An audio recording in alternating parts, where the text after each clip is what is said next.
L'aéroport Toulouse-Blagnac vous présente l'interview Objectif News de 18h.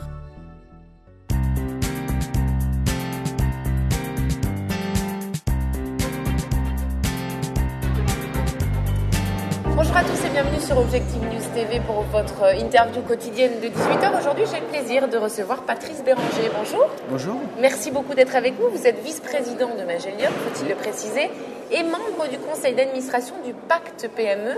On est aujourd'hui à la Cité de l'Entreprise à Antior à l'occasion du premier forum de l'industrie qu'organise la Chambre de commerce et de l'industrie. C'est quoi ce Pacte PME très clairement ? Alors très clairement, en quelques mots, Pacte PME est une opération qui a été lancée en 2006 par le comité Richelieu, que vous n'avez pas cité, qui est une association de PME innovantes qui regroupe environ 400 PME nationales et qui avait décidé à cette époque, en 2006, d'améliorer les relations entre les grands groupes et les PME pour favoriser l'émergence de collaboration avec ces grands groupes. Plus récemment, en 2010, Pacte PME est une association indépendante et qui est donc présidée par Fabrice Brégier, donc le président d'Airbus, et dirigée ou animée par Emmanuel Leprince, qui est le directeur général.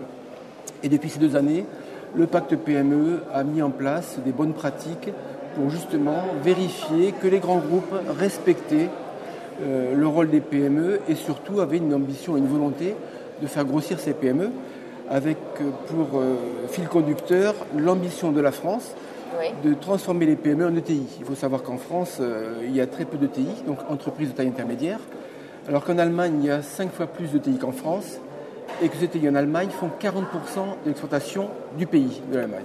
Donc vous voyez que, et ces 40%, c'est à peu près le volume de l'export de la France. D'accord.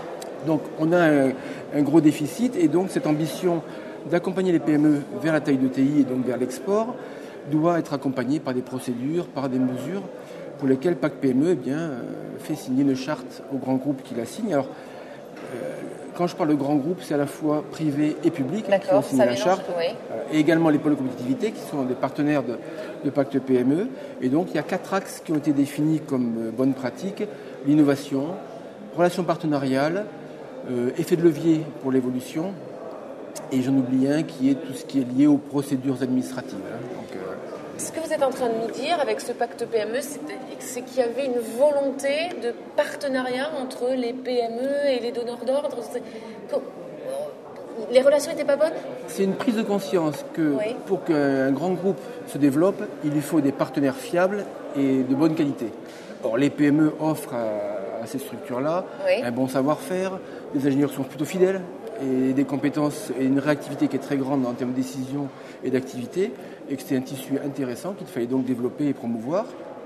Et je ne pense pas aujourd'hui que les grands groupes qui font appel à des PME s'en plaignent. Donc il était important, pour aider les grands groupes à mieux asseoir leurs offres, d'avoir des partenaires PME. Et dans ce sens, les PME étaient fragiles par leur taille. Donc ces procédures et ces mesures d'accompagnement, d'ouvrir les roadmaps aux PME pour leur dire voilà, nous, dans 5 ans, on veut faire ça, et est-ce que vos savoir-faire peuvent nous aider pour atteindre cet objectif, ou bien accompagnez-nous sur vos travaux en adaptant votre recherche à nos besoins, par exemple.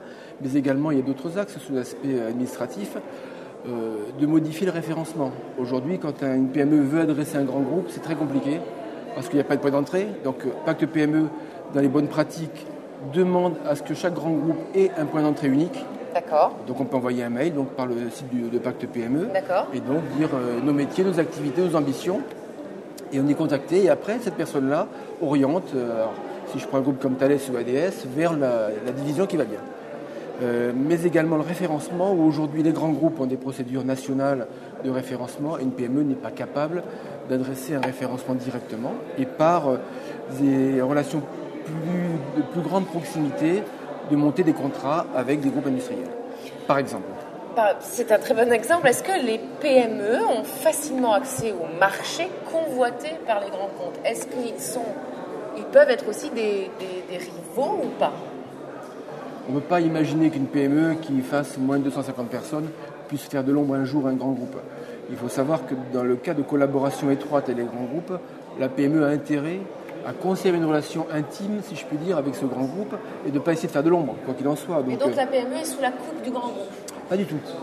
Dans les règles de Pacte PME, il y a des règles aussi de taux d'activité pour le grand groupe. On ne peut pas être mono-client. Voilà. Et donc, dans ces procédures-là, il y a des réflexions pour que justement les grands groupes valorisent les PME à l'export. C'est-à-dire qu'effectivement, un grand groupe qui est présent dans un pays étranger doit, en théorie, d'après les règles de pacte PME, faire part à ses filiales des savoir-faire des PME françaises pour qu'elles soient prises en compte dans les offres à l'étranger, notamment, et servir de partenaire et de référence élargie au niveau du groupe.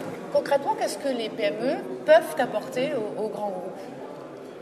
Alors, il y a plusieurs sujets. D'abord, sur la capacité d'innovation. Je crois que c'est dans les PME qu'on retrouve des foyers importants de nouveautés technologiques et de réflexion. Cette réflexion est accompagnée également par des ingénieurs qui restent longtemps dans la PME. On n'a pas un fort turnover. Si on compare le roulement des ingénieurs entre une PME et une SS2I, par exemple, on doit avoir des taux à 3% en PME et à 20% en SS2I. Donc, on a des gens fidèles. Donc, chez Magillium, par exemple, nous avons 170 collaborateurs et on a eu très très peu de départs, peut-être 20 départs depuis la création. Donc c'est vraiment très faible et on permet d'entretenir un savoir-faire, des compétences d'équipe et de vrai partage. Donc c'est le premier volet innovation.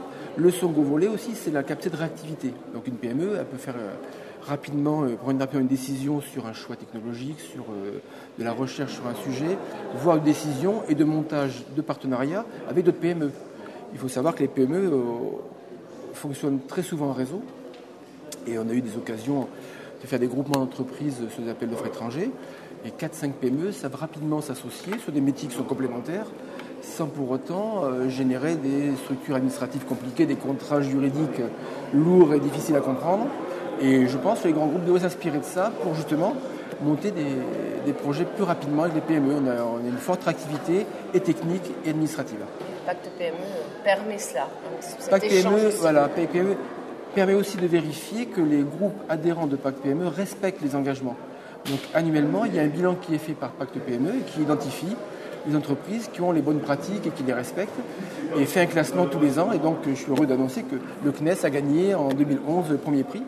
Et donc était le groupe identifié par les PME comme étant le groupe qui a les meilleures pratiques de relation avec ces PME administratives, innovation et autres sujets. Merci beaucoup. On arrive au terme de cet entretien, de nous avoir fait découvrir le Pacte PME. Merci à tous de nous avoir suivis. À très bientôt sur Objectif News TV. Merci.